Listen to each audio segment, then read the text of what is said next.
The rain hammered against the tall windows of the velvet room, creating rivulets that distorted the glowing lights of Manhattan's Upper East Side. Emma Collins wiped down the mahogany bar for the third time that evening, her movements automatic after 7 years of the same routine. The clock behind her read 9:47 p.m., 13 minutes until he would arrive. She didn't know why she always noticed. Maybe it was the way the atmosphere shifted when he walked in, or perhaps it was simply habit. Every Tuesday and Friday, like clockwork, the man in the tailored charcoal suit would push through those heavy glass doors at precisely 10 o'clock. "You're doing it again," Sarah whispered, sliding up beside Emma with a tray of empty glasses. Her best friend and fellow bartender had worked at the Velvet Room for 3 years, but she'd picked up on Emma's unconscious awareness of their most consistent customer almost immediately. "Doing what?" Emma asked, though she knew exactly what Sarah meant. "That thing where you get all focused right before Mr. Mysterious shows up." Sarah grinned, dumping the glasses into the wash basin. 7 years, Em. 7 years of the same guy, same corner booth, same drink. Don't you ever wonder about him? Emma shrugged, reaching for a bottle of premium whiskey to check the inventory. "He's just a regular customer. We have dozens of them."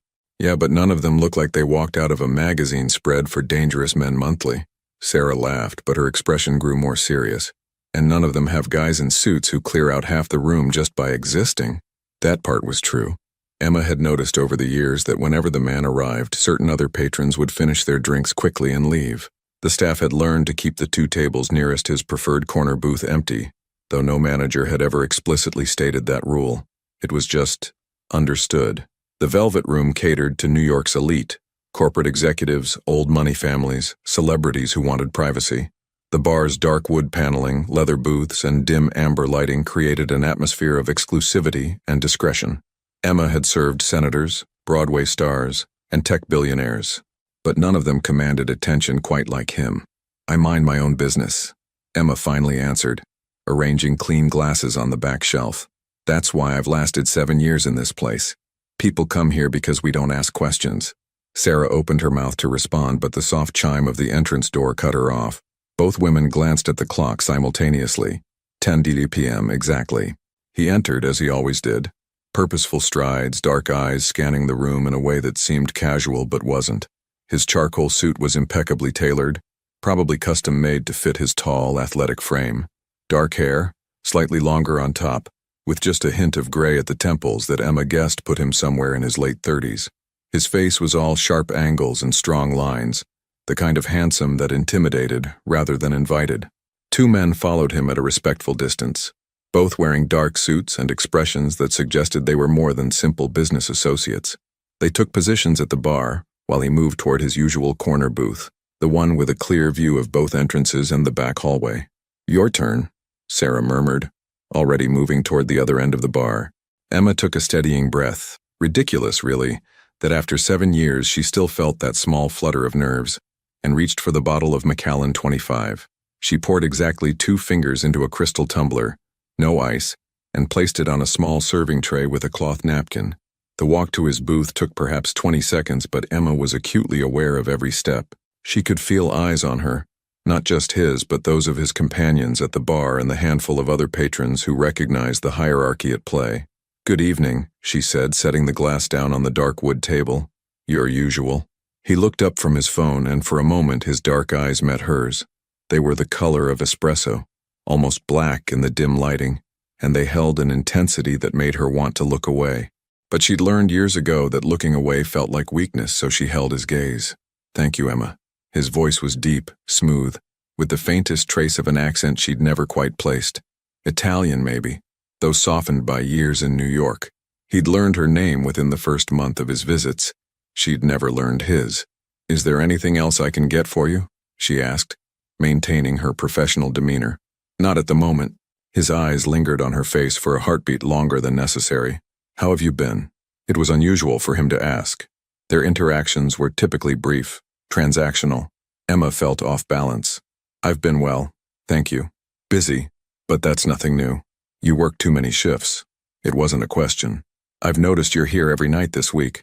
The observation sent a strange chill down her spine. He noticed her schedule. "Rent in Manhattan doesn't pay itself," she replied with a small smile, trying to keep her tone light. "And we're short-staffed at the moment." He nodded slowly, his expression unreadable. That building you live in on 73rd Street. The landlord is raising rent again, isn't he? Emma's smile faltered. How did he know where she lived?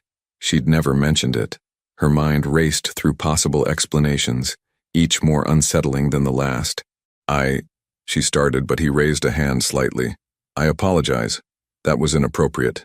He picked up his glass, swirling the amber liquid. I overstep sometimes. Occupational habit. What occupation would that be? The question slipped out before Emma could stop herself. In 7 years, she'd never asked him anything personal. His lips curved into something that might have been a smile, though it didn't reach his eyes. I solve problems. Make sure things run smoothly. Protect investments. It was the vaguest answer possible while technically being an answer. Emma recognized the deflection. That sounds complicated. It can be. He took a sip of his whiskey, still watching her. But some things are simple, like appreciating good service and consistency in a world that offers very little of either. There was something in the way he said it, a weight, a weariness, that made Emma see him differently for just a moment. Not as the intimidating figure in the corner booth, but as someone who carried heavy burdens. Well, consistency is my specialty, she said, recovering her professional composure. Same time, same drink, for as long as you keep coming back. 7 years, he said quietly. Has it really been that long? Every Tuesday and Friday at 10 p.m., Emma confirmed. I could set my watch by you, and in all that time, you've never asked me my name. He tilted his head slightly, studying her. Why is that? Emma considered her answer carefully. Because you've never offered it, and because I figured if you wanted me to know, you would have told me. Wise, he acknowledged. Your discretion is one of the things I appreciate about you, Emma. In my world, people who know when not to ask questions are invaluable. Before Emma could process that statement, one of the men from the bar approached the booth. He was shorter than the man she was serving, but built like he spent most of his life in a gym. His nose looked like it had been broken more than once. Boss, the man said quietly, leaning down. We've got a situation. The shipment. Not now, Tony. The words were soft but carried absolute authority. Tony straightened immediately, his face flushing slightly. Yes, boss. Sorry, boss. Tony retreated back to the bar, and Emma realized she'd just learned something significant. This man wasn't just wealthy or powerful in the conventional sense. People called him boss with a deference that went beyond simple employment. I should let you get back to work, he said to Emma, though his tone suggested it was more about dismissing her than concern for her duties. Of course. Please let me know if you need anything. Emma turned to leave, grateful for the escape. Her heart was beating faster than it should, her mind churning with questions she didn't want to acknowledge. As she walked back to the bar, she felt his eyes on her back, watching, always watching. What was that about? Sarah asked when Emma returned. You were over there longer than usual. Nothing, Emma lied, busying herself with rearranging bottles that didn't need rearranging. Just the usual. But it wasn't usual. Something had shifted tonight, though Emma couldn't quite name what. The comfortable distance of 7 years, the unspoken agreement that they would remain strangers who shared a routine, felt like it was beginning to crack. The rest of the evening passed in its typical rhythm. The mysterious man in the corner booth received 2 more drinks over the course of 3 hours, each delivered by Emma with the same professional courtesy. He made several phone calls, stepping outside for some and taking others at the table. Men came and went from his booth, all wearing expensive suits, all treating him with visible respect and, in some cases, fear.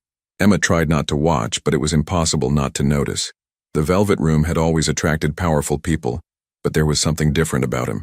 Something that made even the Wall Street executives and political consultants give him a wide berth. At 1:15 a.m., as she had for 7 years, Emma watched him stand, button his suit jacket, and prepare to leave.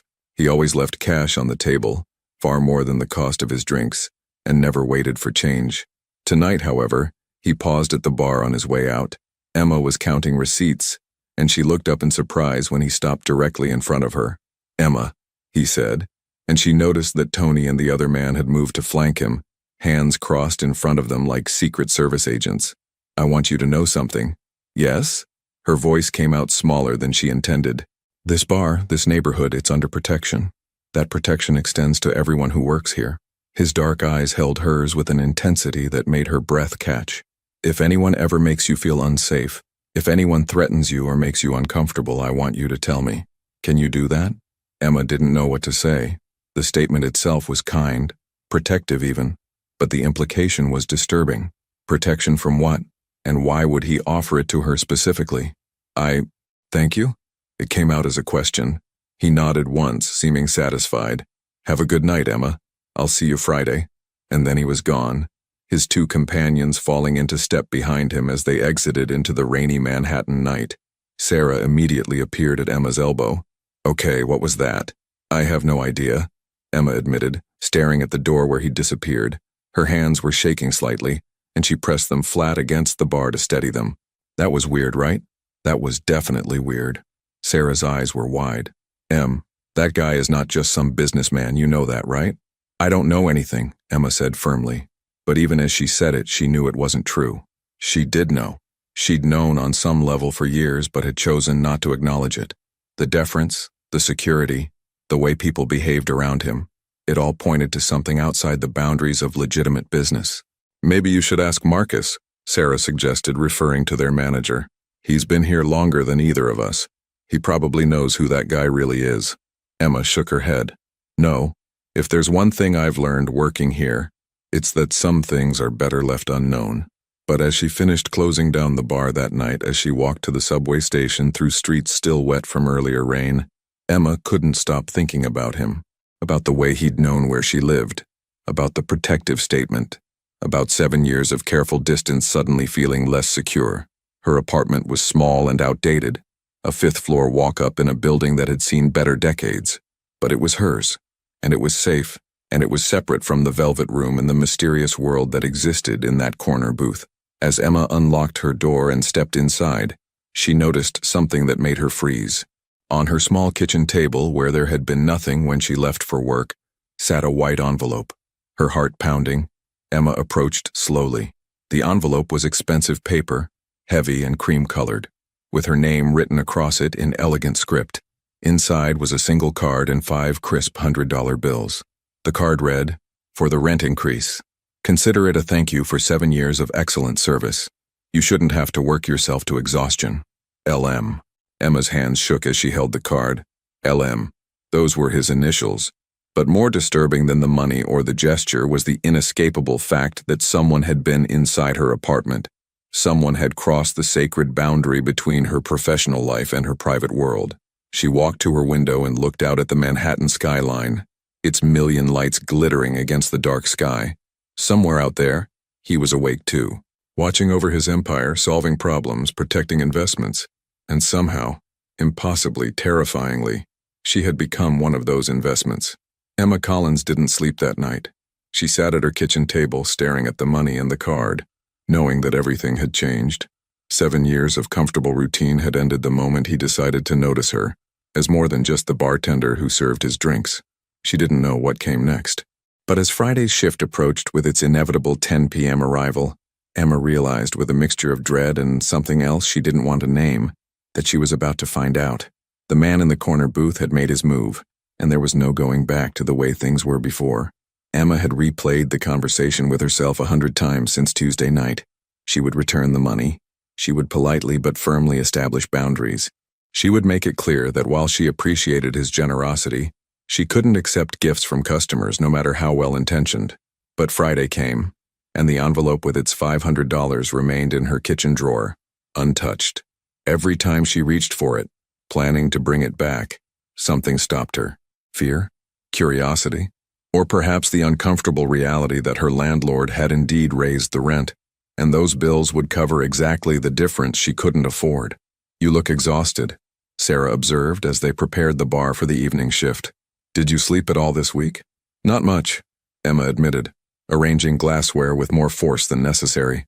"I've had a lot on my mind. Let me guess. Tall, dark, and mysterious?" Sarah raised an eyebrow. "He's been living in your head rent-free since Tuesday, hasn't he?" Emma wanted to correct her to say it wasn't like that, but the truth was complicated. Yes, he'd been occupying her thoughts constantly, but not in the way Sarah implied. It was the envelope that haunted her, the violation of her privacy, the unspoken implications of a gesture that seemed kind on the surface, but carried undertones she didn't fully understand. The evening crowd filtered in gradually, the usual Friday mix of professionals unwinding after a long week, couples on expensive dates, groups celebrating promotions or closed deals. Emma moved through her routine mechanically, mixing cocktails and making small talk, all while acutely aware of the approaching hour. 9:47 p.m., 13 minutes. "Emma, table 6 needs another round," Marcus called from the end of the bar. Their manager was a stout man in his 50s who'd worked at the Velvet Room for over 20 years. He knew everyone, remembered everything, and rarely showed emotion beyond professional courtesy. As Emma prepared the drinks, she noticed Marcus watching her with an unusual expression, something between concern and calculation. "You doing okay?" he asked quietly when she returned with the empty tray. "Fine. Why?" Marcus glanced toward the corner booth, still empty, then back at her. "Just checking. Sometimes this job, it puts us in complex situations. If you ever need to talk, my door's open." There was something in his tone that suggested he knew more than he was saying. But before Emma could respond, the door chimed. 10 p.m. exactly. He entered differently tonight. Emma noticed it immediately. There was tension in his shoulders, a tightness around his eyes.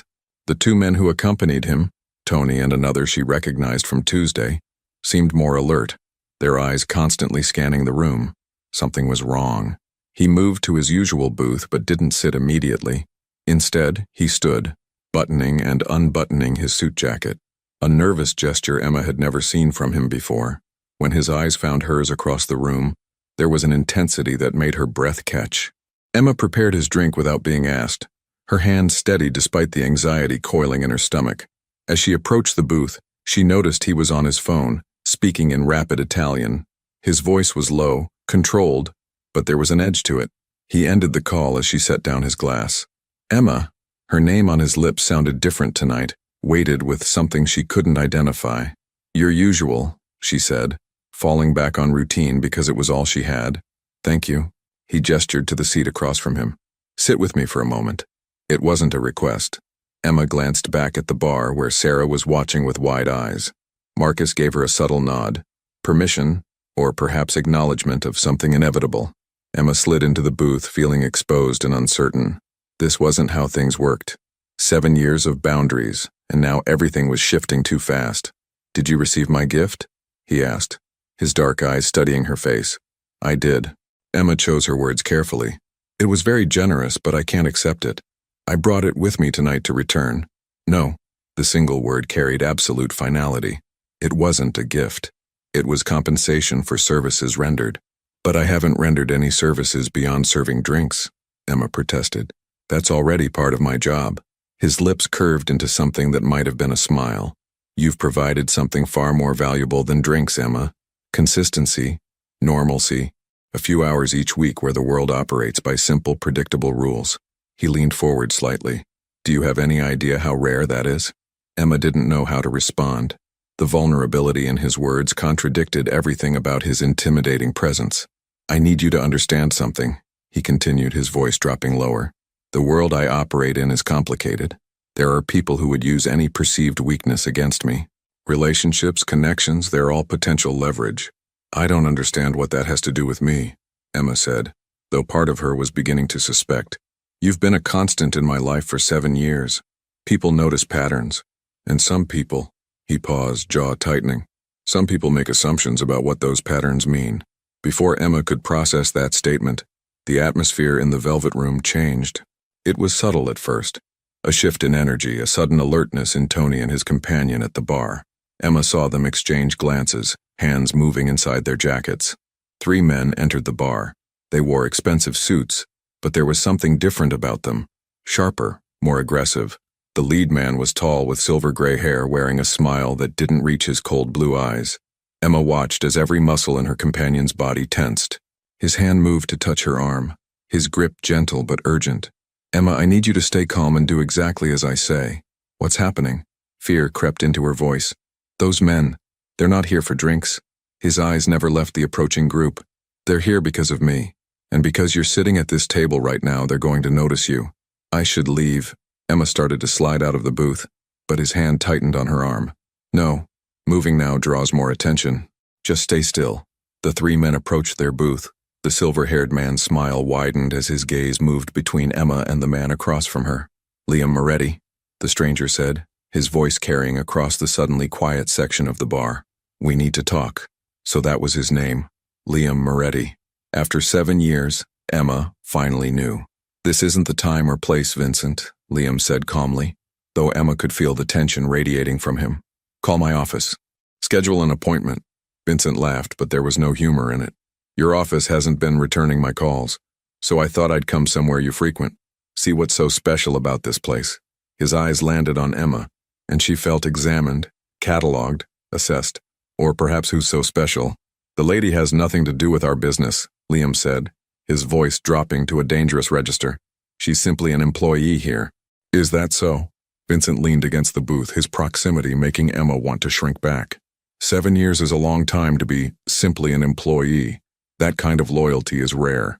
Valuable, even. Emma's heart pounded. She could see Tony and the other man moving closer, positioning themselves strategically. Other patrons were beginning to notice the tension, conversations dropping to whispers. You're making a mistake, Liam said quietly. This establishment is neutral territory. It always has been. Territories change, Vincent replied. Agreements expire, and I think it's time we renegotiated the terms of your arrangement in this city. Marcus appeared suddenly at the edge of the booth, his normally calm face showing strain. Gentlemen, I'm going to have to ask you to take this conversation outside. We don't want any trouble here. Vincent ignored him completely, his attention fixed on Liam. You've gotten comfortable, Moretti. Predictable. Coming to the same place, same time, week after week. That kind of routine makes a man vulnerable. Emma watched as Liam's expression hardened into something she'd never seen before. Cold, calculating, dangerous. If you think routine makes me vulnerable, you've severely miscalculated. The tension was suffocating. Emma could feel the attention of everyone in the bar focused on their booth. Sarah had moved behind the bar, phone in hand, calling the authorities, Emma hoped. Here's what's going to happen, Vincent said, straightening. You're going to meet with my associates tonight. We have proposals to discuss regarding territorial arrangements. And if I decline? Vincent's smile grew wider. Then we'll have to find other ways to motivate you, perhaps through people you care about. His eyes flicked deliberately to Emma. It would be unfortunate if something happened to this lovely establishment, or its employees. Emma felt cold fear wash over her. This wasn't a business disagreement, this was a threat. And somehow, impossibly, she'd become part of it simply by being in the wrong place at the wrong time. Liam stood slowly, his movement controlled and deliberate. Emma, go back to the bar, now. But before Emma could move, one of Vincent's companions stepped forward, blocking her exit from the booth. Actually, I think the lady should stay, just to ensure everyone remains calm. Everything happened very quickly after that. Tony moved forward, intercepting Vincent's man. There were sharp words exchanged, too quick for Emma to follow. Marcus was shouting something about the authorities being on their way. Other patrons were scrambling toward the exits, not wanting to be involved in whatever was unfolding. Liam's hand found Emma's, his grip firm. When I say move, you go straight to the back hallway. There's an exit through the kitchen. Do you understand? Emma nodded, her throat too tight to speak. Your protection only extends so far, Moretti, Vincent said, his casual demeanor cracking slightly. This city's changing. Your family's influence isn't what it used to be.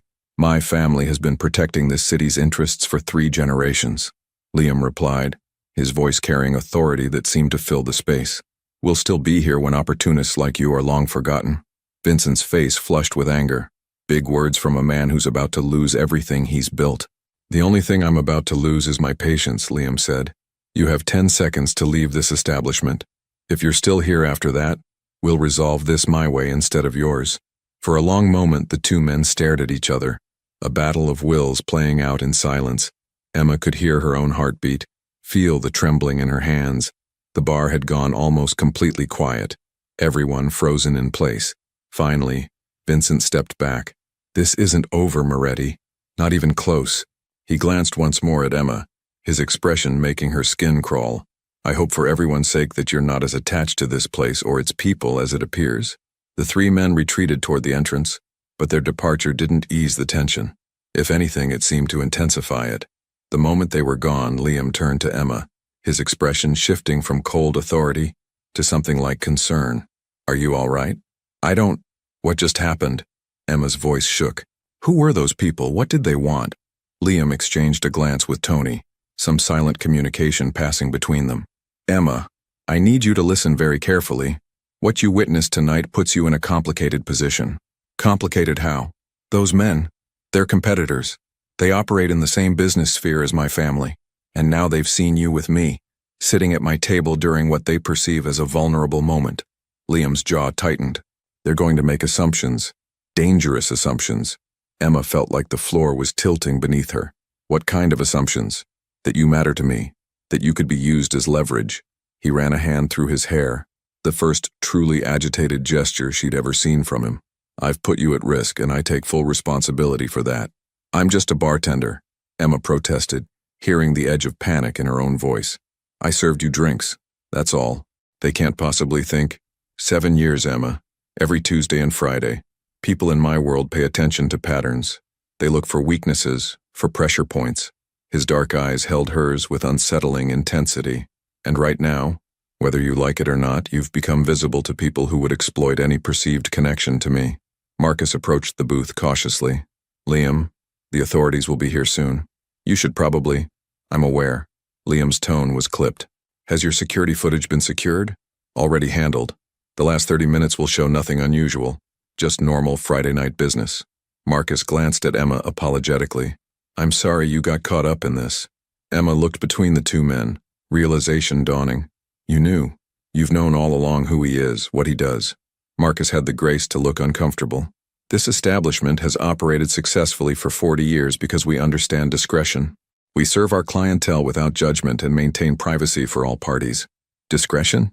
Emma stood abruptly, needing space to process everything crashing down on her. I've been serving someone for 7 years, and no one thought to warn me that she couldn't even finish the sentence. What was she accusing Liam of? She still didn't fully understand what his business actually was, only that it existed in shadows and involved territorial disputes and implied threats. I specifically requested that the staff not be informed about my identity, Liam said. I wanted this place to remain separate from my other obligations. A refuge, in a sense. He stood as well, his height suddenly intimidating in a way it hadn't been before. That was selfish. And now you're paying the price for my selfishness. What price? Emma demanded. What exactly am I paying? Your safety may be compromised. Vincent and his associates now know you exist. Know there's a connection between us, even if that connection is minimal. They'll investigate you, learn everything they can about your life, looking for ways to use that information. Emma felt sick. This is insane. This doesn't happen to people like me. It does when people like you become visible to people like them. Liam's voice softened slightly. Emma, I know this is overwhelming, but I need you to make a decision right now. What decision? Whether you trust me enough to let me protect you. The question hung in the air between them. Trust him? She didn't even know him. 7 years of serving drinks didn't equal knowledge, didn't create understanding. He was a stranger who'd suddenly dragged her into a world she didn't understand and didn't want any part of. But even as those thoughts raced through her mind, Emma recognized a more uncomfortable truth. She was already involved. Whether she'd chosen it or not, the moment Vincent had looked at her and made his calculations, her role had shifted from bystander to participant. Protect me how? She asked finally. Come with me tonight. Let my people ensure you're secure while we assess the situation and determine the best course of action. Come with you where? Somewhere safe. Somewhere Vincent can't reach you while we figure out what his actual intentions are. Emma laughed, but it sounded hollow even to her own ears. You're asking me to leave with you, go to some undisclosed location, based on a threat I don't fully understand from people whose names I didn't know an hour ago. Yes, Liam said simply. I know how that sounds. But the alternative is you go home tonight to an address that's now compromised and hope that Vincent's interest in you was merely performative. How is my address compromised? Liam's expression turned grim. Emma, if I knew where you lived weeks ago, Vincent knows by now. That's how this works. Information is currency in my world, and you've just become a person of interest. The reality of the situation finally penetrated Emma's shock. Her apartment, her safe space, was no longer safe. These strangers knew where she slept, where she was vulnerable. The thought made her want to throw up. Sarah appeared at Emma's side, having navigated through the chaos of the half-empty bar. Em, what's happening? Marcus said you might need to leave for a while. I don't know, Emma admitted, This is all happening too fast. You have to decide now, Liam said, not unkindly. The authorities will arrive soon, and when they do, there will be questions, reports. Your name will be documented as a witness. That makes you even more visible, more accessible. Emma looked at Sarah, at Marcus, at the bar that had been her workplace for 7 years. Then she looked at Liam Moretti, the mysterious customer who'd shattered her comfortable routine and revealed a world she'd been naive enough to think didn't touch her life. If I come with you, she said slowly, what exactly am I agreeing to? Security, protection, and time to understand the situation before making any permanent decisions. Liam extended his hand. I give you my word that no harm will come to you under my protection. And when this is resolved, if you want to walk away from all of this, I'll ensure you can do so safely. Emma stared at his outstretched hand. 7 years ago, she'd served him his first drink, never imagining it would lead here, to this impossible choice in a half-empty bar with the sound of approaching sirens in the distance. She thought about her small apartment, her predictable life, her careful routine. And she thought about Vincent's cold eyes and calculated smile, about threats delivered in casual tones, about a world operating just beneath the surface of normal life. Emma Collins had always played it safe, had always chosen security over risk, routine over adventure. But safety was an illusion now, shattered as completely as the comfortable distance she'd maintained from the man in the corner booth. She took his hand. Okay, she whispered. I'll trust you. Liam's fingers closed around hers. Warm, steady, anchoring. Thank you. I promise I'll keep you safe. As he led her toward the back hallway, away from the approaching authorities and the remnants of her ordinary life, Emma realized with absolute clarity that everything had changed. There would be no returning to normal Tuesday and Friday nights, no comfortable anonymity behind the bar. The man in the corner booth had claimed her, whether she fully understood what that meant or not. And as they disappeared into the Manhattan night, Emma wondered if she'd just made the best decision of her life or the most dangerous mistake she'd ever make. The car was unlike anything Emma had ever been in. Sleek black exterior, interior that smelled of expensive leather and subtle cologne. Tony drove while another of Liam's men sat in the passenger seat, both silent and alert. Liam sat beside Emma in the back, his presence somehow both comforting and unsettling. Manhattan's lights blurred past the tinted windows as they traveled uptown, away from the Velvet Room, away from everything familiar. Emma's phone buzzed in her purse. Sarah probably worried and confused. Emma didn't know what to tell her. She barely understood what was happening herself. Where are we going? She asked, her voice sounding small in the quiet car. Somewhere secure, Liam replied. A property in Tribeca. Private building. Controlled access. 24-hour security. You mean your home? One of them. He glanced at her, his expression difficult to read in the dim light. I own several properties throughout the city. This one is the most secure. Emma absorbed this information, adding it to the growing list of things she was learning about the man she'd served drinks to for 7 years. How many is several? Does it matter? The question wasn't dismissive, merely curious. I suppose not, Emma admitted. I'm just trying to understand who you really are. Beyond the corner booth and the whiskey, Liam was quiet for a moment, his gaze fixed on something outside the window. My family has been in New York for 3 generations. My grandfather came from Sicily in 1952, with nothing but ambition and a willingness to do what others wouldn't. He built an empire from the ground up, initially in import and export, then expanding into real estate, construction, consulting. Consulting, Emma repeated, hearing the weight behind the word. Problem solving, Liam clarified. People come to my family when the conventional channels fail them, when they need results that the normal systems can't or won't provide. That sounds deliberately vague. It is. He turned to look at her fully. Emma, there are things about my business that you're better off not knowing. Details that would only put you in more danger than you already are. I think that ship has sailed, Emma said, surprised by the edge in her own voice.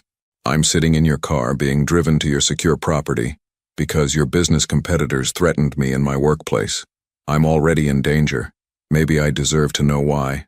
Liam studied her for a long moment, something like respect flickering in his dark eyes. Fair enough. My family operates in the spaces between legal and illegal, between official channels and unofficial solutions. We manage territories, settle disputes, provide protection to businesses that need it. Some people call it organized crime. We call it organized commerce. The honesty was jarring. Emma had expected more deflection, more vague explanations. And Vincent? The man from the bar? Vincent Calabresi. His family operates out of Brooklyn. They've been trying to expand into Manhattan for the past 5 years, pushing into territories that have been under Moretti protection for decades. Liam's jaw tightened. He's ambitious, reckless, and he doesn't respect the old agreements that keep the city functioning smoothly. What does he want from you? Control? Market share? Respect he hasn't earned. Liam's voice carried disdain. He thinks intimidation and aggression can replace strategy and relationships. Tonight was his way of demonstrating that he knows my routines, my vulnerabilities. And I'm a vulnerability now, Emma said quietly. You became one the moment he saw you at my table and decided you mattered to me. But I don't. Emma stopped, uncertain how to finish that sentence. We barely know each other. That's irrelevant to people like Vincent. He doesn't care about the reality of our relationship. He cares about the perception. 7 years of loyalty, of consistency, that suggests a connection worth exploiting. The car pulled up to a modern building in Tribeca, all glass and steel and understated luxury. A uniformed doorman approached immediately, opening Liam's door with practiced efficiency. Good evening, Mr. Moretti. James. Liam nodded, then came around to open Emma's door himself, offering his hand to help her out. The gesture was old-fashioned, courteous, completely at odds with everything else about him. The lobby was marble and minimalist design, with abstract art on the walls that probably cost more than Emma made in a year. They bypassed the main elevators, Liam guiding her to a private one that required both a keycard and a fingerprint scan. The top 3 floors are mine, he explained as the elevator began its smooth ascent. The rest of the building houses selected tenants, people who value privacy and can afford to pay for it. People in your line of work? Emma asked. A slight smile. People in various lines of work that benefit from discretion. The elevator opened directly into a penthouse that took Emma's breath away. Floor-to-ceiling windows offered panoramic views of the Manhattan skyline. The space was open and modern, decorated in shades of gray and black, with carefully chosen pieces of furniture that managed to be both stylish and comfortable. Everything was immaculate, almost unnaturally clean. Do you actually live here? Emma asked, stepping into the space cautiously. Or is this just for show? I live here, Liam confirmed, removing his suit jacket and draping it over a chair. With the jacket gone, Emma could see the way his dress shirt fit his frame, could see the subtle tension in his shoulders that suggested he was less calm than he appeared. Though I'll admit I'm not here as much as I should be. My work keeps me mobile. A woman emerged from what Emma assumed was the kitchen, older, maybe 60, with kind eyes and gray hair pulled back in a neat bun. Mr. Moretti, I've prepared the guest suite as requested, and there are refreshments in the living area. Thank you, Maria. This is Emma Collins. She'll be staying with us for a while. Liam's tone was gentle when addressing the woman, revealing yet another layer to his personality. Emma, Maria manages my household. Anything you need, ask her. Maria smiled warmly at Emma. Welcome, dear. I'm sure this is all very overwhelming. Why don't you come with me? I'll show you where you'll be staying and you can freshen up. Emma glanced at Liam, who nodded encouragingly. Go ahead. I have some calls to make, but we'll talk more afterward. The guest suite was larger than Emma's entire apartment. The bedroom featured a king-sized bed with luxurious linens. The attached bathroom had a soaking tub and a shower with more jets than Emma knew what to do with. French doors opened onto a private terrace with views of the Hudson River. There are clothes in the closet, Maria explained, opening the doors to reveal an array of options in various sizes. Mr. Moretti wasn't sure of your size, so there's a selection. Toiletries are stocked in the bathroom. If you need anything else, there's an intercom by the bed. This is too much, Emma said, feeling overwhelmed. I don't need all this. Maria's expression softened with understanding. Mr. Moretti takes the comfort of his guests very seriously. Please make yourself at home. You're safe here. After Maria left, Emma stood in the middle of the opulent suite, trying to process the surreal turn her life had taken. 12 hours ago, she'd been worried about rent and work schedules. Now she was standing in a penthouse in Tribeca, wearing the same clothes she'd worn to serve drinks. Her entire reality shifted into something unrecognizable. She showered, more because she needed the time to think than because she needed to be clean. The hot water and steam provided a temporary escape, a moment of normalcy in the chaos. When she emerged, she found comfortable clothes in the closet. Designer labels, soft fabrics, everything perfectly new. Emma dressed in black leggings and an oversized cashmere sweater, then stood at the window, looking out at the city lights. Somewhere out there was her apartment, her real life, the world she understood, but it felt impossibly distant now, separated not just by miles but by knowledge she couldn't unlearn. A soft knock on the door interrupted her thoughts. "Emma, may I come in?"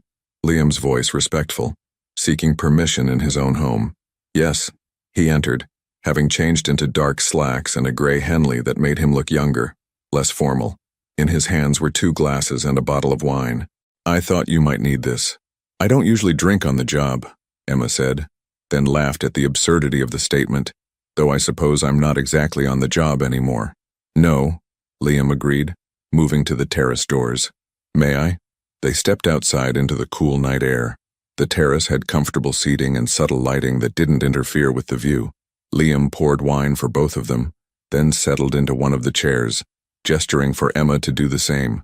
"I owe you a proper explanation," he said, "about who I am, what my family does, and what tonight really means." "I'm listening." Emma took a sip of wine. Expensive, smooth, probably worth more than she wanted to know. Liam was quiet for a moment, choosing his words carefully.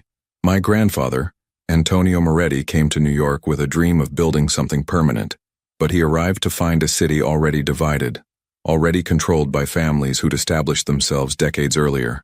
He couldn't compete through conventional means, so he found gaps, services that weren't being provided, problems that weren't being solved." "What kind of problems?" "Neighborhood disputes, business conflicts, protection for shops that couldn't afford official security. My grandfather built a reputation for being fair, for keeping his word, for solving problems efficiently." Liam swirled his wine absently.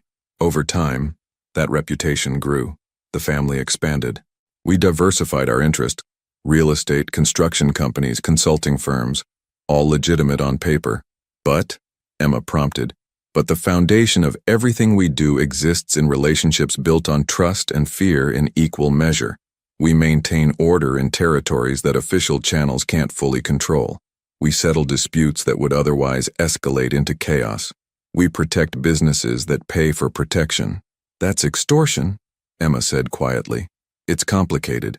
Liam met her eyes steadily. "Yes, businesses pay us, but in exchange they receive real protection. Their property is secure. Disputes are settled fairly. They operate without interference from less principled groups. Some might call that extortion. Others call it a service." Emma didn't know how to respond to that. The moral ambiguity was dizzying. "And Vincent wants what? Your territory? Your business?" "Both. And more than that. He wants recognition that his family is legitimate competition, that the Calabreses can challenge the Morettis on our own ground." Liam's expression hardened. "My father spent 30 years building relationships with the other families, creating agreements that keep this city functioning. Vincent would tear all of that down for short-term gain." "Why involve me? Why make tonight about threatening someone who has nothing to do with your business?" "Because that's how Vincent operates. He looks for emotional leverage because he can't compete on strategic grounds." Liam leaned forward, intensity radiating from him. "Emma, I need you to understand something. In 7 years, you're the only person outside my organization that I've maintained consistent contact with. The only routine I've allowed myself that doesn't directly serve business purposes. The bar was your escape," Emma realized. "More than that, it was real. Those 2 hours twice a week, they were the only time I could be something other than Antonio Moretti's grandson, Dominic Moretti's son, the head of the family business. You saw me as just another customer. You treated me normally." The vulnerability in his admission surprised Emma. "I didn't know what to see you as. You never gave me enough information to form a complete picture." "Intentionally," Liam smiled slightly. "I was protecting that space, keeping it separate from everything else. But in doing so, I created a pattern. And patterns are dangerous in my world." They sat in silence for a moment, the city humming with life far below them. Emma tried to reconcile the man beside her, speaking openly about his family's criminal enterprise, with the quiet customer who'd ordered the same drink for 7 years. "What happens now?" she asked finally. "Now we wait and assess. My people are gathering information about Vincent's current operations, his alliances, his resources. We need to understand what tonight was really about, whether it was genuine aggression or just theatrical positioning." "And what about me? How long do I stay here?" as long as necessary to ensure your safety. Liam's gaze held hers. Emma, I won't lie to you. This situation is complicated. The best-case scenario is that Vincent realizes using you as leverage isn't worth the escalation it would cause. Worst case, I don't want to know the worst case. Emma interrupted. Fair enough. He stood, moving to the terrace railing, looking out at the skyline. I'm sorry. This isn't what you signed up for when you took a job serving drinks. Emma joined him at the railing, maintaining some distance but close enough to speak quietly. Can I ask you something? Why did you keep coming back? 7 years is a long time to maintain a routine just for a sense of normalcy. Liam was quiet for so long Emma thought he might not answer. When he finally spoke, his voice was low, almost reluctant. The first time I came to the Velvet Room, I was having the worst day of my professional life. Multiple deals falling apart, internal disputes, pressure from every direction. I walked into that bar planning to have one drink and figure out my next move. What happened? You served me. You smiled. Not the practice smile people use when they want something, but a genuine expression. You made small talk that wasn't intrusive, gave me space that wasn't cold. For 20 minutes I was just another customer to you. Not a Moretti, not a business asset, just a man having a drink. He turned to look at her. I'd forgotten what that felt like. Emma's chest tightened at the loneliness implicit in that statement. So you came back. I came back. And every time you treated me exactly the same way. No judgment. No curiosity about who I was or what I did. Just consistent, genuine service. It became, he paused, searching for words. It became the most honest interaction in my life. Because I didn't know who you were. Yes. Liam's expression held something like regret. And now you do. And I've destroyed the one authentic thing I had. Emma didn't know what to say to that. Part of her wanted to reassure him, but another part, the part still processing everything, couldn't quite offer that comfort. I should let you rest, Liam said, stepping back from the railing. It's been an exhausting night. Tomorrow we'll have more information and we can discuss next steps. Liam? Emma stopped him before he could leave. Thank you for being honest with me. I know you didn't have to explain everything. You deserved the truth, especially after I dragged you into this. He moved toward the door, then paused. Emma, the money I left you, that was before tonight. Before any of this happened. I want you to know it wasn't calculated or manipulative. I genuinely just wanted to help. I believe you, Emma said, surprised to find it was true. After he left, Emma remained on the terrace, her wine forgotten as she stared out at Manhattan. The city looked different from this height. Smaller, more manageable, less overwhelming. But she knew that was an illusion. Down there in those streets, people like Vincent Calabrese were making plans, calculating moves, seeing her as a piece on a chessboard she hadn't known she was playing on. Her phone buzzed again. Sarah, the 5th message in an hour. Emma finally opened her texts. Sarah. Em. Where are you? Marcus won't tell me anything. Sarah. The authorities came and asked questions, but I didn't know what to tell them. Sarah. Please, just let me know you're okay, Sarah. I'm really worried, Sarah. Emma, please. Emma typed out a response, then deleted it, then tried again. What could she possibly say? Hey, I'm fine, just staying at a crime boss's penthouse while he figures out if his rivals are going to use me as leverage in their territorial dispute. Finally, she settled on, I'm safe. Can't explain everything right now, but I'm okay. I promise I'll call you soon. Sarah's response came immediately. Thank God. I've been freaking out. Marcus said you had to leave for safety reasons, which sounds terrifying. It's complicated, Emma typed back, but I'm in good hands. I'll explain when I can. She powered off her phone after that, unable to deal with more questions she couldn't answer. Sleep should have been impossible, but exhaustion won out over anxiety. Emma crawled into the impossibly comfortable bed, surrounded by luxury that felt foreign and unsettling, and drifted into restless dreams where corner booths and threatening smiles blended together into incomprehensible narratives. She woke to sunlight streaming through windows she'd forgotten to cover, and the smell of coffee drifting from somewhere in the penthouse. For a disoriented moment, Emma couldn't remember where she was. Then it all came flooding back. Vincent's cold smile, Liam's hand in hers, the decision that had brought her here. Maria appeared with a breakfast tray before Emma had fully processed being awake. Good morning, dear. I thought you might like something in your room, given the circumstances. Mr. Moretti is in his office handling business, but he asked me to let you know he'll be available whenever you're ready to talk. The breakfast was elaborate. Fresh fruit, pastries, eggs prepared perfectly, coffee that tasted better than anything Emma had ever made herself. She ate on the terrace, watching the city wake up below her, trying to find some sense of equilibrium in a world that had tilted completely off its axis. When she finally ventured out of the guest suite, she found Liam in what was clearly his office, a room lined with books, dominated by a massive desk, with multiple monitors displaying what looked like security feeds and financial data. He looked up when she appeared in the doorway, and something in his expression softened. "How did you sleep?" "Better than I expected," Emma admitted. "Maria brought breakfast. She's wonderful. She's been with my family since I was a child. I trust her more than almost anyone." Liam gestured to a chair across from his desk. "Come in. We need to discuss where things stand."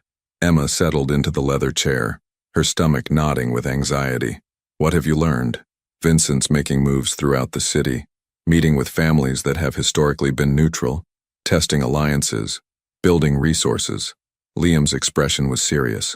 "Last night wasn't theatrical posturing. He's genuinely preparing for a territorial challenge." "What does that mean for me?" "It means you can't go back to your apartment.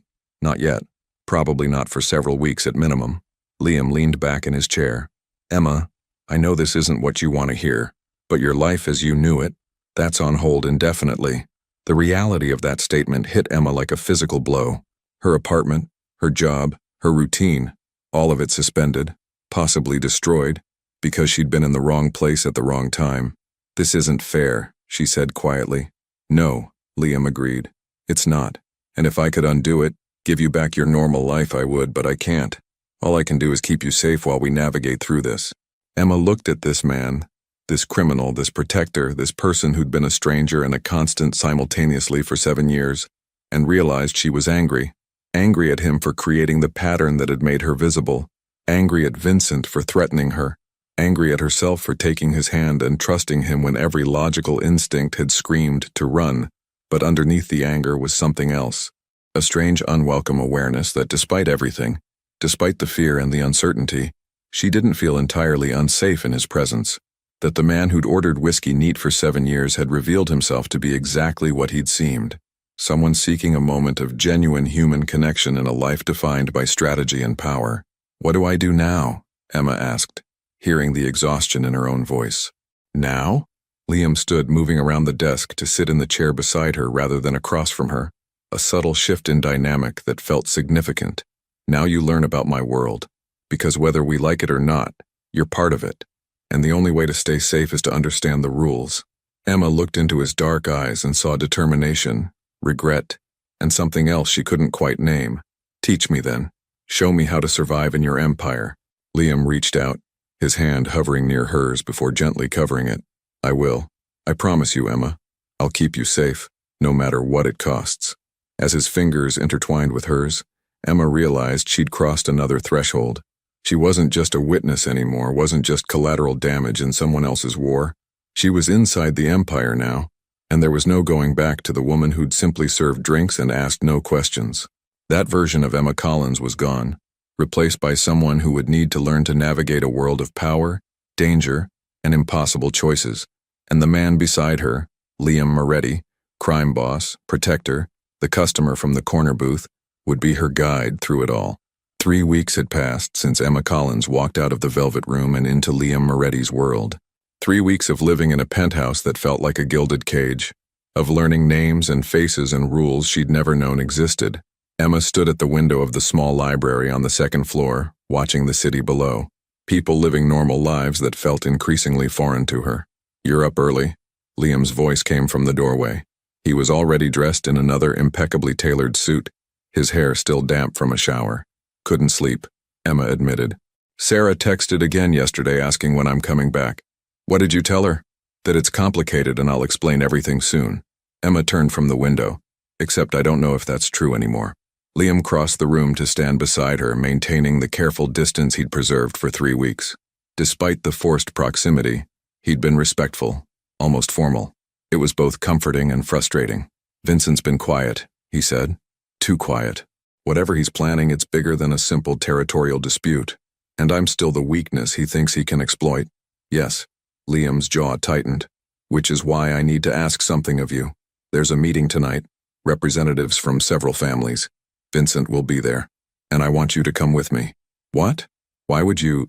That seems incredibly dangerous. It is dangerous, but it's also strategic. Liam's expression was intense. If you appear at this meeting, confident, clearly under my protection, visibly unafraid, it sends a message that you're not a weakness to exploit, that you're under the full protection of my family, and any move against you would be considered a direct act of aggression. Emma processed this. You want to use me as a statement. I want to use the perception of our connection as a statement. There's a difference. Is there? You're asking me to walk into a room full of people like Vincent and pretend I belong there. I'm asking you to trust me. Liam moved closer. To let me show these people that you're someone who matters to me. Someone they can't touch without consequences. 3 weeks ago she would have said no immediately, but 3 weeks of living in Liam's world had changed her. If I do this, she said slowly, I need something from you. Honesty. Complete honesty. If I'm going to be part of this, I need to understand all of it.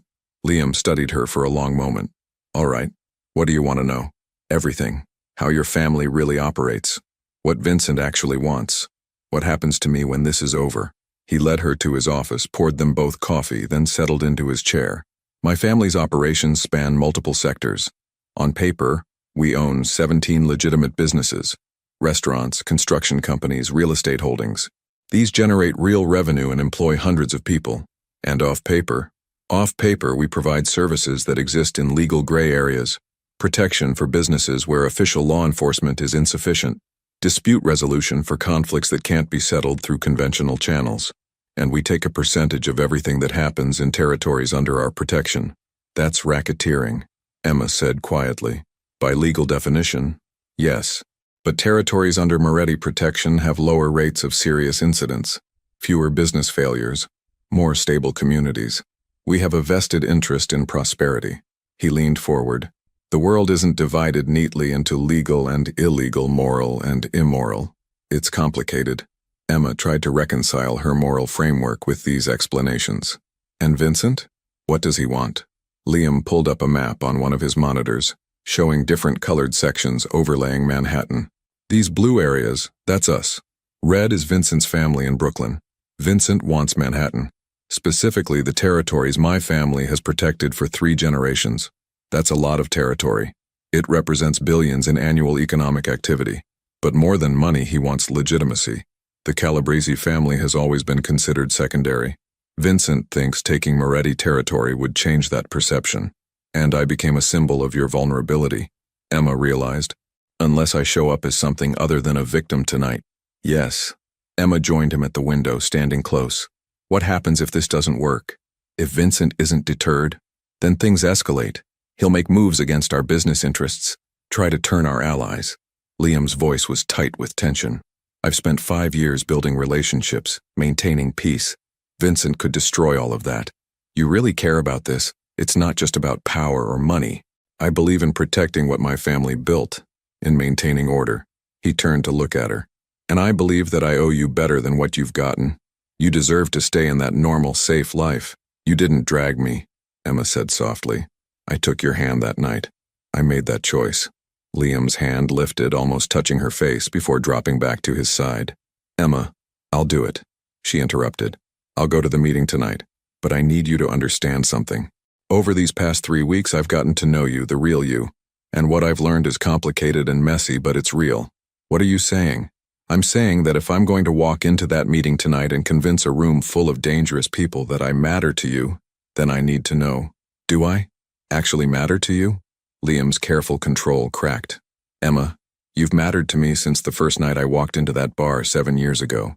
You've been the only genuine thing in my life. Do you have any idea how rare that is? Then why the distance? Why the careful formality? Because I was trying to protect you. From me. From my world. His hand finally made contact, fingers brushing her cheek. But it's too late for that, isn't it? He closed the distance between them, his lips finding hers in a kiss that carried 3 weeks of restraint and 7 years of unacknowledged connection. Emma responded without thinking, pulling him closer. The kiss was intense, almost desperate, years of careful boundaries dissolving in a moment. When they broke apart, both breathing hard, Liam rested his forehead against hers. This is a terrible idea. Probably, Emma agreed. But I'm tired of pretending there's nothing here. If we make this real instead of just strategic, the danger increases. I'm already in danger. At least this way it's true. The rest of the day passed in preparation. Maria produced an elegant black dress. Liam walked Emma through the key players who would be at the meeting, explaining relationships and potential reactions. Vincent will try to provoke you, he warned. Your job is to remain calm, confident, and completely unfazed. The car arrived at 8 p.m. The meeting was held at an upscale Italian restaurant in Little Italy, neutral territory. As they pulled up, Emma felt her anxiety spike. Liam's hand found hers, squeezing gently. You can do this. The restaurant had been closed for regular business. As they entered the private room, conversations dropped. Emma felt the weight of multiple gazes assessing her. Vincent Calabrese stood near the bar, his cold blue eyes finding Emma immediately. Moretti, I see you've brought company. How unexpected. I thought it appropriate for Emma to understand the business that affects her safety, Liam replied. How thoughtful. Vincent approached. Miss Collins, tell me, how are you finding your unexpected vacation? Emma met his gaze steadily. I'm learning that life is full of surprises, Mr. Calabrese. I'm grateful to have good people looking out for me.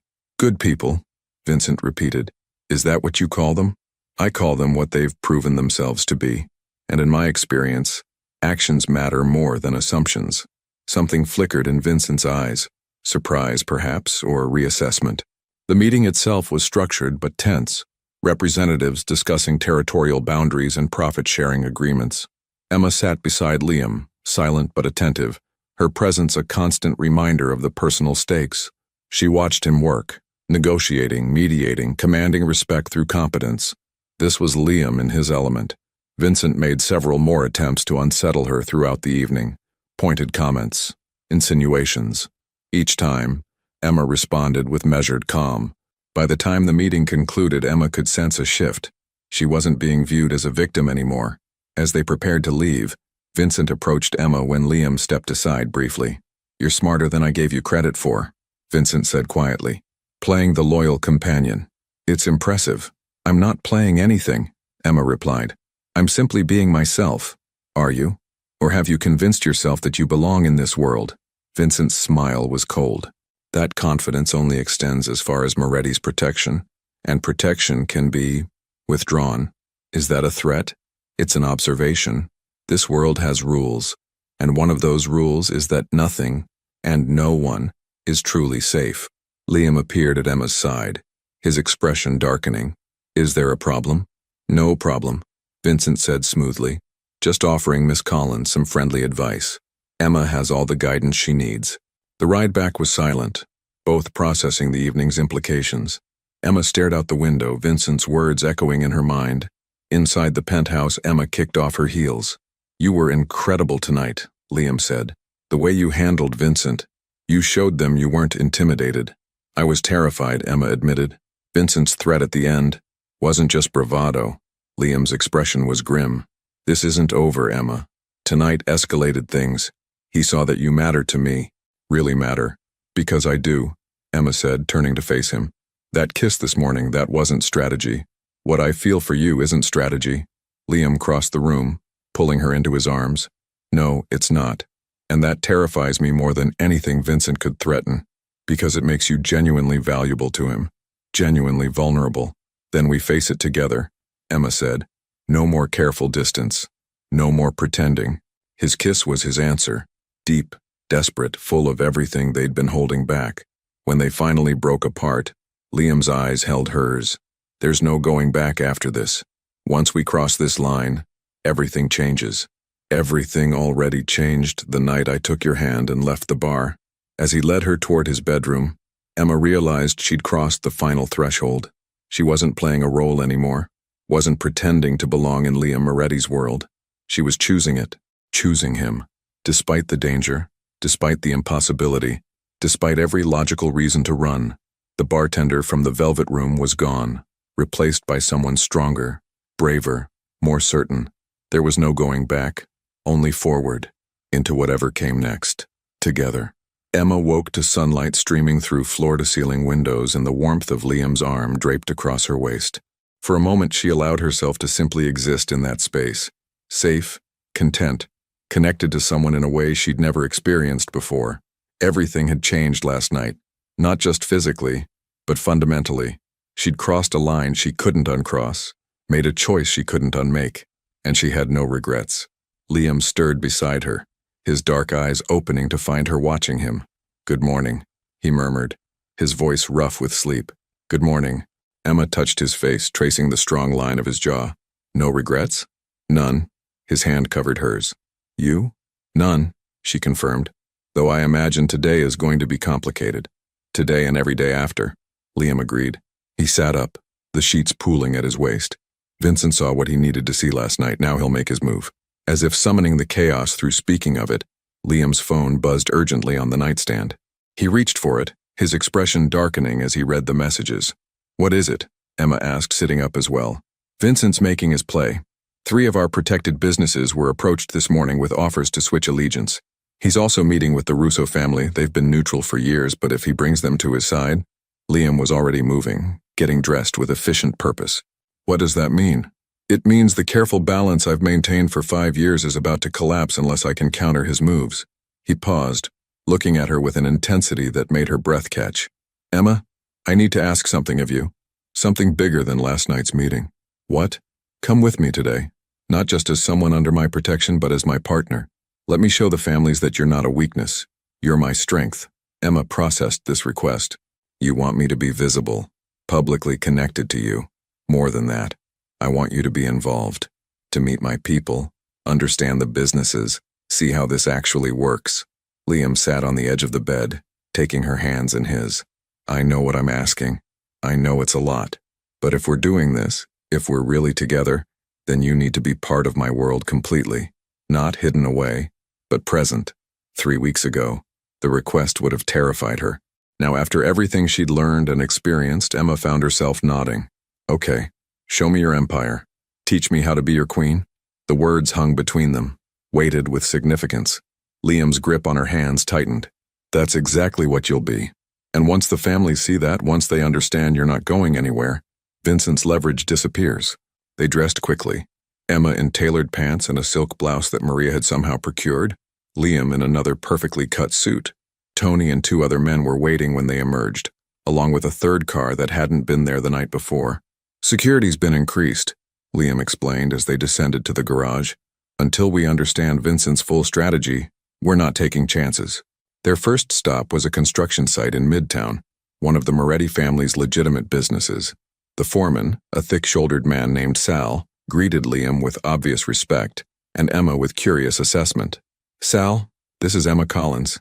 She'll be accompanying me to meetings from now on," Liam said, his tone making it clear this wasn't a request or suggestion but a statement of fact.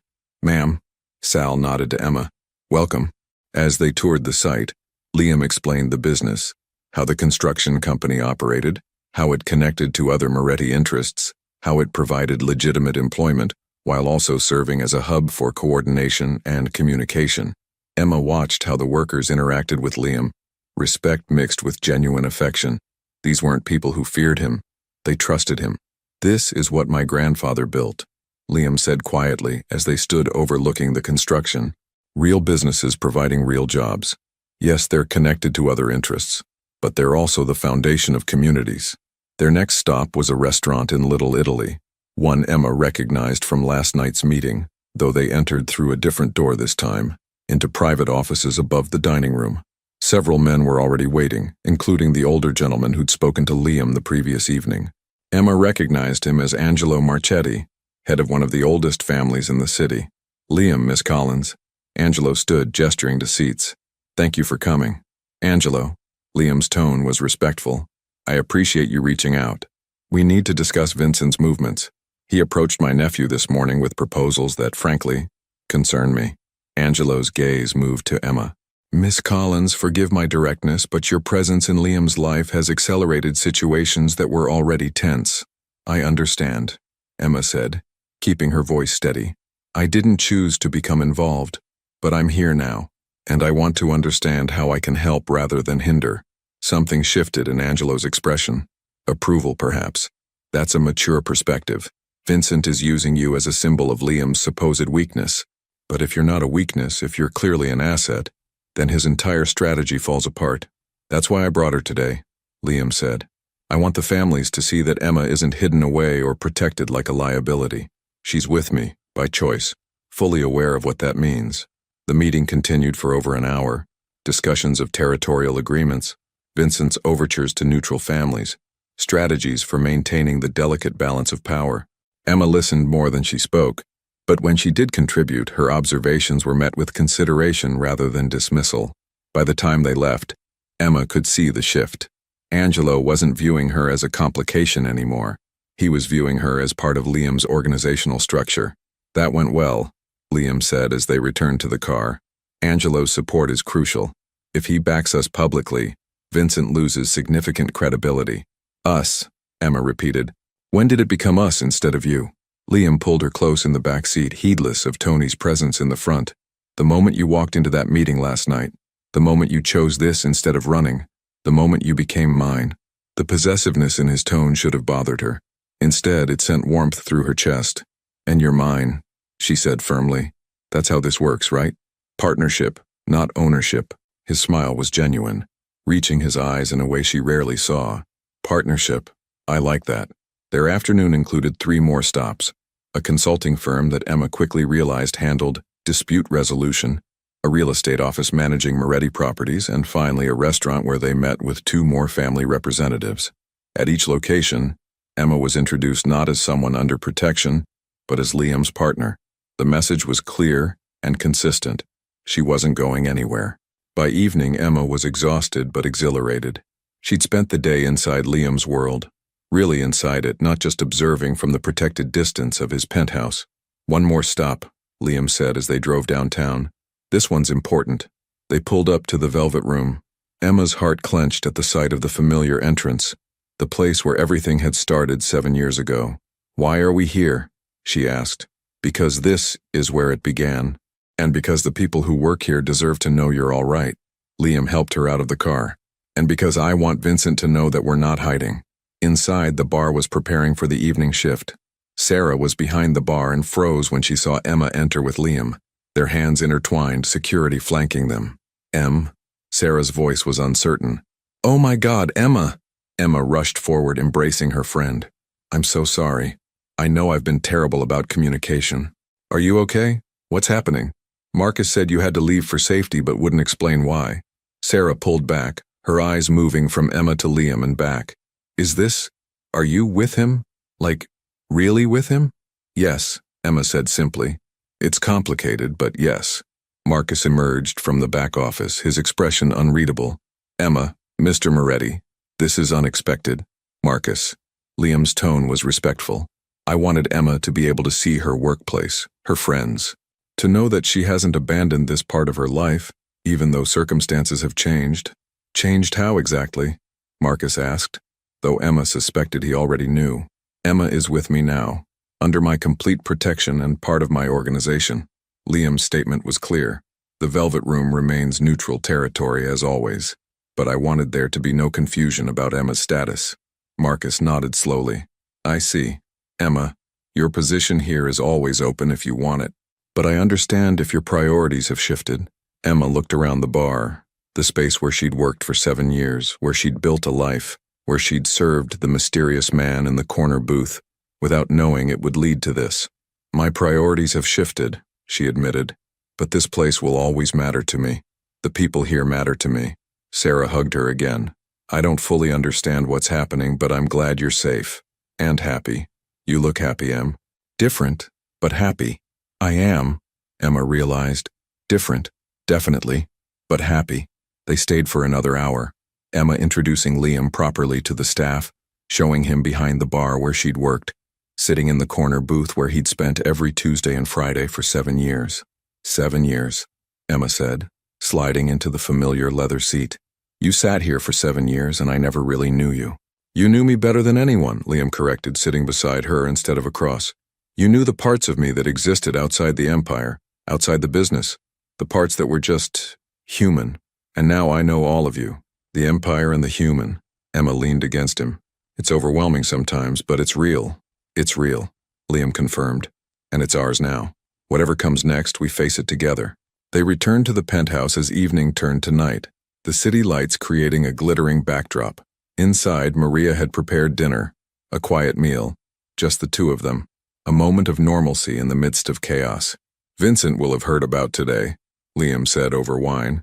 He'll know that you're not hiding, that you're actively involved. It changes his calculations. Does it make me more of a target or less? Emma asked. Both, paradoxically. More visible but also more protected. Attacking you now would be attacking the full weight of the Moretti organization. Liam reached across the table, taking her hand. But I won't lie to you, Emma. There's still danger. There will always be some level of danger in this life. I know, Emma said. And I'm choosing it anyway. Choosing you anyway. The word came through later that night. Vincent had withdrawn his overtures to the neutral families, had pulled back from the aggressive expansion. Angelo Marchetti had made his support of the Morettis public, and several other families had followed suit. It's not over, Liam cautioned as they reviewed the reports in his office. Vincent will regroup, try different strategies, but we've won this round. We, Emma said again, savoring the word. I like being part of a we. Liam pulled her into his arms, holding her close. You're not just part of it. You're essential to it. To me. The kiss that followed was tender, different from the desperate passion of the night before. This was about connection, about commitment, about choosing each other despite impossible circumstances. Later, as they lay in bed with the city lights streaming through the windows, Emma reflected on the journey that had brought her here. From the bartender who'd asked no questions to the woman who'd walked confidently through Liam's empire, claiming her place at his side. What are you thinking? Liam asked, his fingers tracing patterns on her shoulder. That 7 years ago, if someone had told me this is where I'd end up, I would have thought they were crazy. Emma turned to look at him. But now, being here with you, knowing what I know, being part of what you've built, it feels right. Complicated and dangerous and sometimes terrifying, but right. You've become my queen, Liam said softly. Not because I claimed you, but because you claimed yourself. You walked into my world and made it yours. Our world, Emma corrected. That's how this works now, remember? Partnership. Partnership, Liam agreed, pulling her closer. Whatever comes next, we face it together. Emma settled against him, feeling safer than she had any right to feel given the circumstances. But safety wasn't just about physical protection. It was about trust, about knowing someone had your back completely. The bartender from the Velvet Room was gone, transformed into something she never imagined she could be. But the core of who she was remained.